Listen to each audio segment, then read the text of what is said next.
বিসমিল্লাহির রহমানির রহিম। হে সমস্ত জগৎবাসী, আজ আমি শামীম আলী চিশতি আপনাদের সামনে যে আলোচনাটি নিয়ে আসলাম সেটি হলো নূর। নূর সম্পর্কিত। আপনি যখন আল্লাহর আমল করবেন, সাধনা করবেন, তখন আপনার ঘর আলোকিত হবে। সেই নিজের দেহঘরের ভিতরে যদি আলোকিত হয়, তাহলে বাহিরে যে আপনি যে ঘরে বসে সাধনা বা আমল করছেন, সেই ঘরটিও আলোকিত হয়ে যাবে।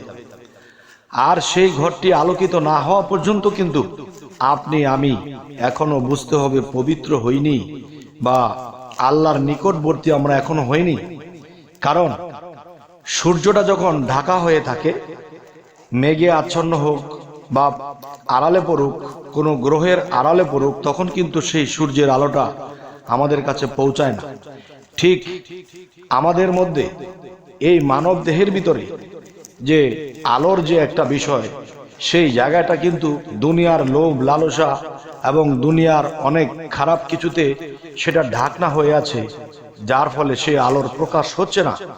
যার কারণে আমরা আল্লাহর পথে অগ্রসর হতে পারছি না।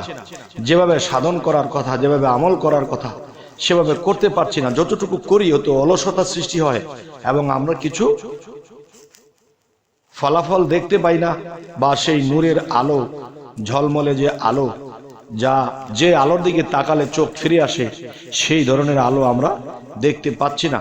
কেন দেখতে পাচ্ছি না এবং কি কাজগুলো করলে আমরা দেখতে পারবো, আজকে এই নিয়ে আলোচনা করব ইনশাআল্লাহ।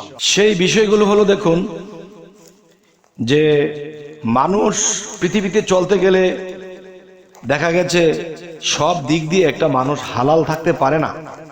ইনকামের মধ্যে ব্যবসা বাণিজ্য করতে গেলে, কারো সাথে কথা বলতে গেলে হয়তো একটু বেহালাল কথা, বেহালাল চলা, বেহালাল করা, বেহালাল খাওয়া, কিছু এদিক সেদিক হয়ে যায়। তবে আমি মনে করব যে, আর আমি আপনাদের সামনে প্রকাশ করব যে, দেখেন, আল্লাহ কিন্তু এটা বলেছে কোরআনে যে মানুষ তো ভুল করবেই, মানুষ তো সীমা লঙ্ঘন করবেই। যদি আবার ক্ষমা চায়, তাহলে আমি আবার তাকে ক্ষমা করে দেই। তবে আল্লাহর একটি নাম যে রহমানুর রহিম, এই নাম ডেকে মানুষ যখন আল্লাহর কাছে হাত তোলে, তখন কিন্তু আল্লাহ যদি কাহার হয়ে থাকে, তখন তার প্রতি কি দয়ালু হবে, রহমানুর রহিম তার উপর বর্ষিত হবে। তখন কি হবে? তখন তার মন, দিল, তার চেহারা, সমস্ত কিছু পবিত্রতে পরিণত হবে, দিন দিন আলোকিত হতে থাকবে। তখন তার মনের মধ্যে এমন কিছু সৃষ্টি হবে, তার দুনিয়ার মায়া কমবে, দুনিয়ার ধন সম্পদ, দুনিয়ার লোভ লালসা, নারী বাড়ি গাড়ি, এসবের মায়া কমে যাবে। তখন আল্লাহর প্রেমটা তার মধ্যে আসতে থাকবে। তখন কি হবে? তখন তার ইবাদতে, সাধনায়, আমলে তার মন বসবে। আর সে অপেক্ষা করবে কখন রাত্র হবে, কখন রাতের গভীর হবে, আমরা আল্লাহর ধ্যান করব, আল্লাহর নিরিখ করব, আল্লাহকে স্মরণ করে ডুবে যাব। এমন চিন্তা ভাবনা তাদের মধ্যে থাকবে। আর ওরকম চিন্তা ভাবনা যদি কারো মধ্যে আসে, তখনই কিন্তু সে বুঝতে হবে যে এখন সেই কর্ম আমলগুলো করতে হলে অবশ্যই অবশ্যই ওই অবস্থায় কোনো কামেল মুর্শিদকে যখন ধরবে, আর সেই কামেল মুর্শিদ যখন তাকে সেই সাধনাগুলো দিয়ে দিবে, এবং সেই সাধনাগুলো রাতের গভীরে যখন করতে থাকবে, তখন তার ঘরের মধ্যে ফাত ফাত কি যেন দেখতে পাবে। সে যখন ধ্যানে ঢুকবে, তখন সে দেখতে পাবে, বুঝতে পাবে যে তার ঘরের মধ্যে ফাত ফাত করে উঠছে, মানে আগুনের মতো বা অনেক প্রখর আলোর মতো কিরকম মনে হয় চোখের টিবরি দিলে বা চোখের পলক ফেললে। কিন্তু কখনো কখনো অন্ধকার দেখছে, আবার কখনো একটা আলোর প্রসার তার ভিতরে মনে হচ্ছে। তাহলে বোঝা গেল এই আলোটা ভিতরেই হচ্ছে, বাহিরে এখনো প্রকাশ হচ্ছে না। তো বাহিরেও প্রকাশ হবে আপনার লাইট ছাড়া, আপনার ঘরের মধ্যে অন্য কোনো আলোকসজ্জা ছাড়া তেজারত আলো আপনার ঘর ফকফকে হয়ে যাবে। তাহলে সেই সাধনাগুলো কি, সেগুলো করলে যে আপনার ভিতরের আলোটা বাইরে প্রকাশ পাবে। তাহলে সেই বিষয়টি আলোচনা করব এখন ইনশাআল্লাহ, অবশ্যই খেয়াল করে শুনবেন। এক নাম্বার বিষয় হলো যে আমরা যতটুকু পারি তো চেষ্টা করব হক হালাল থাকিতে। দ্বিতীয়ত, যে আপনার নিরামিষ খেতে হবে। তৃতীয়ত, চোখের লোভ লালসাটা ছেড়ে দিতে হবে, মাটির দিকে তাকিয়ে হাঁটতে হবে, কথা খুব কম বলতে হবে। এরপরে রাতের গভীরে যখন আপনি জায়নামাজটা নিয়ে ঘরের কোণাতে বাতি অফ করে বসবেন, তখন আপনি কি সাধনা করবেন? যেমন রেচক, পূরক, কুম্ভক। রেচক, পূরক, কুম্ভক, এই তিনটি সাধনা করতে হবে। এই তিনটি সাধনা কি করে করতে হয় এখন কথা বলে কি তা দেখানো যাবে? একটা হলো প্র্যাকটিক্যাল, একটা হলো থিওরিক্যাল। এখন থিওরিক্যাল আমি বলে যাব, এটা তো হয়তো বুঝবেন না, এটা দেখিয়ে দিতে হয়। তাহলে এই জিনিসগুলা যার যার মুর্শিদ তাকে দেখিয়ে দেবে, বাবা গো মা গো, যে রেচক সাধনাটা এভাবে করতে হয়, পূরক সাধনাটা এভাবে করতে হয়, কুম্ভক সাধনাটা এভাবে করতে হয়। এভাবে যখন করবে তখন তুমি আস্তে আস্তে কি হবে, যে আস্তে আস্তে তুমি ডুবতে শুরু করবে। তাহলে এতদিন ডুবতে পারলো না, এখন ডুবতে শুরু করবে কেন? কারণ এই দমের সাধনা যখন এই রেচক, পূরক, কুম্ভক যখন করতে শুরু করেছে, তখন তার মধ্যে যে জীবাত্মা, সে কিন্তু 6 রিপুর পরামর্শ নিয়ে চলতো, মনের কথায় চলতো। তখন সেই মন সেই 6 রিপুর পরামর্শ নিতে পারবে না। কেননা যেই দমের সাধনাগুলো করা হচ্ছে বা সেই রেচক, পূরক, কুম্ভক সাধনা করা হচ্ছে, ওগুলা করতে যাইয়া তখন দেখা যায় কি, যে 6 রিপু দুর্বল হয়ে পড়েছে। তখন মনকে সে কুমন্ত্রণা দিতে পারে না। তখন মন কি করে? পরমের কথায় চলে, তার বিবেকের কথায় চলে। তখন সে সুপথে থাকে, আর তখন তার চোখ দিয়ে পানি গড়গড় করে পড়তে থাকে, আল্লাহ রাসূলের প্রেম তার মধ্যে জাগ্রত হতে থাকে। তখন কি হয়, সে যখন ধ্যানে বসে, তখন এরকম 1 দিন 2 দিন 21 দিন 41 দিন, হ্যাঁ, কেউ 90 দিন 91 দিন একটানা করতেছে, এই রেচক, পূরক, কুম্ভক এবং ধ্যান সাধনা করতেছে। এরকম করতে করতে করতে করতে হঠাৎ করে কোনো একজন ব্যক্তি, এরকম হলে কেউ ভয় পাবেন না, আমি আপনাদেরকে সাবধানতা করে দিচ্ছি। সেই সাবধানটি হলে, দেখুন, যখন আপনার ভিতরে সেই নূর জমা হবে, যখন আপনি রেচক, পূরক করবেন, তখন দেখা যায় আপনার ভিতরে পরিষ্কার হবে, বায়ু পরিষ্কার হবে, আপনার ভিতরে যে পঞ্চ আত্মা পরিষ্কার হবে। তখন সেখানে নূরে ঝলমল করবে।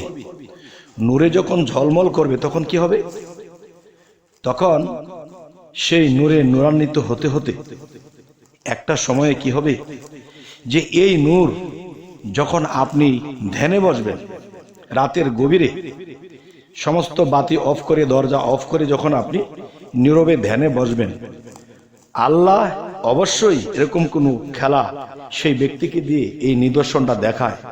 হঠাৎ করে দেখতে পায় যে তার সর্ব অঙ্গ এবং লোমের গোড়ায়, সমস্ত গোড়ায় গোড়ায় আলোর ঝলকানি বা নূর তার মধ্যে চমকিতেছে। তখন নিজের মধ্যে নিজে এটা দেখে ভয় যুক্ত হয়। এরপরে তারপরে সে সাধনা ছাড়ে না। এরকম করতে করতে করতে করতে অগ্রসর হতে হতে সে সাহসের সাথে সে সবসময় আল্লাহর প্রেমে ডুবতেই থাকে, ডুবতেই থাকে। হঠাৎ করে একদিন দেখে তার ঘর সম্পূর্ণ আলোকিত, এমনই আলোকিত যে আলোতে নিজের চোখ রাখা যায় না, এত আলো। তাহলে এরকম যদি কেউ পান, ভয় পাবেন না এবং এটি ভিতরে গেঁথে রাখবেন। আপনি মনে করবেন আপনি পবিত্র দেশে পৌঁছেছেন। সুবহানাল্লাহ। আল্লাহ এরকম ভাবে আমাদের সকলকে পৌঁছানোর তৌফিক দান করুন। দেখুন, আল্লাহ তৌফিক কখন দান করে? যখন আপনি আমি চেষ্টা করব, যে আপনি আর আমি করব চেষ্টা, আল্লাহ করবে কাজটা। আর আমরা যদি অগ্রসর না হই, চেষ্টা না করি, সাধনা না করি, তাহলে কিন্তু আল্লাহ কখনো আমাদেরকে অগ্রসর করিয়ে দেবেন না, হেল্প করবেন না। তাই বলবো, হে সমস্ত জগতবাসী, যে একটি কথা আমরা শুনে থাকি, যে ফাসকুরুলি আসকুরুকুম আসকুরুলি ওয়ালা তাকফুরুন, যে তোমরা যদি আমাকে স্মরণ করো তাহলে আমি তোমাদেরকে স্মরণ করি, তোমরা যদি আমার দিকে আসো তাহলে আমি তোমাদের দিকে রওনা দিই। তাহলে এই কথাগুলো যদি আমরা মানি, তাহলে অবশ্যই আল্লাহ কাউকে ঠকায় না, এই সাধনার ফল আল্লাহ অবশ্যই দেবে। তবে হে সমস্ত জগতবাসী, যেই সাধনাগুলোর কথা বলেছি, একটু বিষয় বুঝতে হবে, একটু সাবধানতা বিষয়।